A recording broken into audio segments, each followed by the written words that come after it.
जय भारत, जय संविधान। हमारा आज का विषय है राम राज्य की परिकल्पना और 2014 के बाद रावण राज्य की प्रकाष्ठा।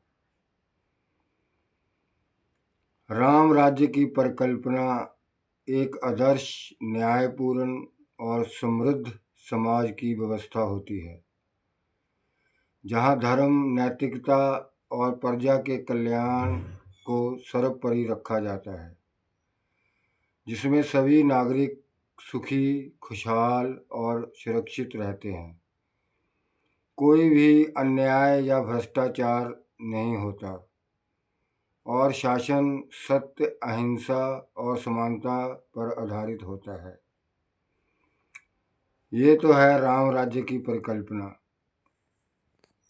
जब पुरातन समय में भारत में सिर्फ हिंदू राजा ही थे, तब भारत में राम राज्य क्यों नहीं आया? भारत हिंदू राष्ट्र तो नहीं बन सकता था, क्योंकि उस समय पूरे भारत में अलग अलग और छोटे बड़े हिंदुओं के राजा थे, जो अहंकारवश आपस में अपना वर्चस्व दिखाने के लिए आपस में लड़ते रहते थे और अयाशियाँ करते थे, शिकार पर जाते थे, मगर गरीब जनता का क्या हाल है, इन सब से उनको कोई मतलब नहीं था। गरीब जनता जाए भाड़ में। राजा की फौज गरीब प्रजा पर अत्याचार करती थी। साहूकार, बनिया, ठाकुर अलग तरह से गरीब प्रजा को प्रताड़ित करते थे। उस समय राम राज्य की परिकल्पना करना एक कभी ना पूरा होने वाला सपना था। उसके बाद मुगल आए। उस समय राम राज्य की परिकल्पना करना रेगिस्तान में पानी ढूंढने के बराबर था। मगर मुगलों के आने के बाद बहुत से सामाजिक बदलाव हुए। जब हिंदू हिंदू ही नहीं रहे, तो राम राज्य की परिकल्पना करना बेमानी था।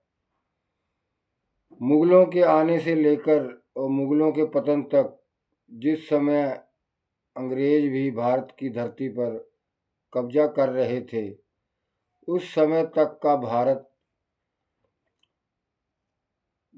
का सामाजिक ताना बाना बिल्कुल बदल गया।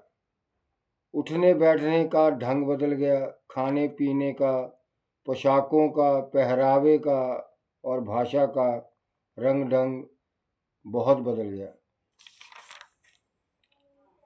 उसके बाद अंग्रेज़ों ने पूरे भारत पर कब्जा कर लिया। अंग्रेज़ों ने अपने कानून बनाए। अंग्रेजियत संस्कृति को पूरी तरह भारत में स्थापित किया और अपने साम्राज्य को मजबूत करने के लिए नया हथियार लाए। वो हथियार क्या था? फूट डालो, राज करो। और इस हथियार का ना कोई आकार था, ना कोई स्वरूप था।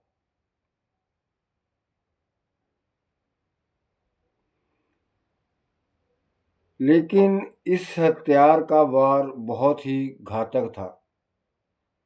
इसने हिंदुओं और मुसलमानों में ऐसी दीवार खड़ी की कि भारत देश की गंगा जमनी तहजीब को इतनी चोट पहुंचाई कि मेरे भारत देश के दो टुकड़े हो गए।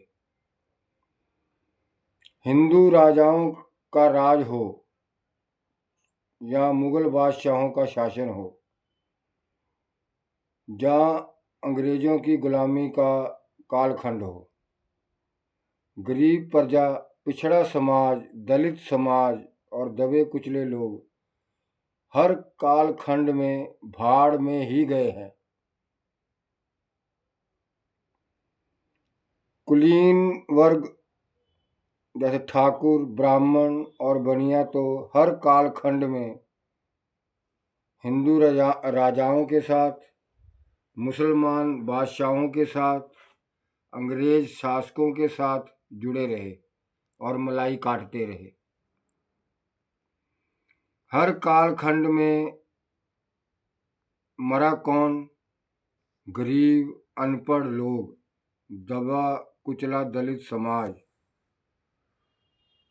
उनको हर कालखंड में सताया गया, शारीरिक शोषण किया गया, मानसिक शोषण किया गया और धार्मिक शोषण किया गया। सन 1947 में लोकतंत्र की स्थापना हुई।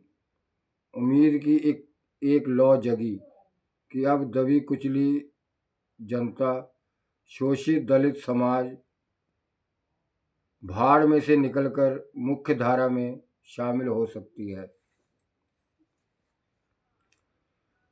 यह लौ भी समय के साथ कभी धीमी तो कभी तेज हुई और उनकी सामाजिक जिंदगी में थोड़ा बहुत बदलाव देखने को मिला। थोड़ा बहुत राम राज्य का स्वरूप नजर आने लगा, मगर इसको भी पलीता लगाया हमारे कुलीन समाज में ठाकुरों ने, ब्राह्मणों ने और बनियों ने। देश की आज़ादी को 2-3 दशकों में जो भी राजनेता सत्ता में आया, देश की आज़ादी के बाद के 2-3 दशकों के बाद जो भी राजनेता सत्ता में आया, अपने आप को राजा ही समझने लगा और जनता फिर उसी भाड़ में जाने लगी जिस भाड़ में वह सदियों से रहता आया था। राम राज्य की परिकल्पना पर रावण राज की प्रकाष्ठा भारी पड़ती नजर आने लगी। 2014 में सरकार बदली, मोदी की सरकार आई, हिंदुत्व की बहार आई, हिंदू राष्ट्र के बादल छा गए, कभी भी बरस सकते हैं, ऐसा सपना मोदी सरकार ने हमारे सनातनी भाइयों को दिखाया। राम राज्य की परिकल्पना का सूरज उदय होता हुआ दिखाई दिया, मोदी राज में उदय होता हुआ दिखाई दिया।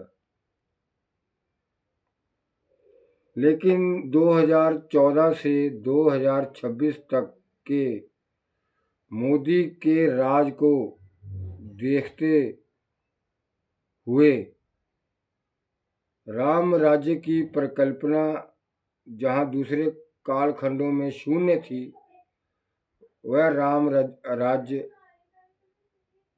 की अवधारणा शून्य से भी न्यून हो गई है मोदी के राज में। बाकी कालखंडों में तो राम राज्य की अवधारणा शून्य थी, लेकिन 2014 से 2026 तक जो हिंदुत्व की सरकार आई थी, उसमें वह शून्य से भी न्यून हो गया और रावण राज्य की प्रकाष्ठा राम राज्य की परिकल्पना पर भारी पड़ने लगी कि पड़ गई, ये आप लोगों ने सोचना है। 2014 से 2026 का राज राम राज्य नहीं, रावण राज्य की प्रकाष्ठा है, रावण राज्य की चरम सीमा है। आज की जरूरत हिंदू राष्ट्र नहीं, राम राज्य की है। जय भारत, जय संविधान।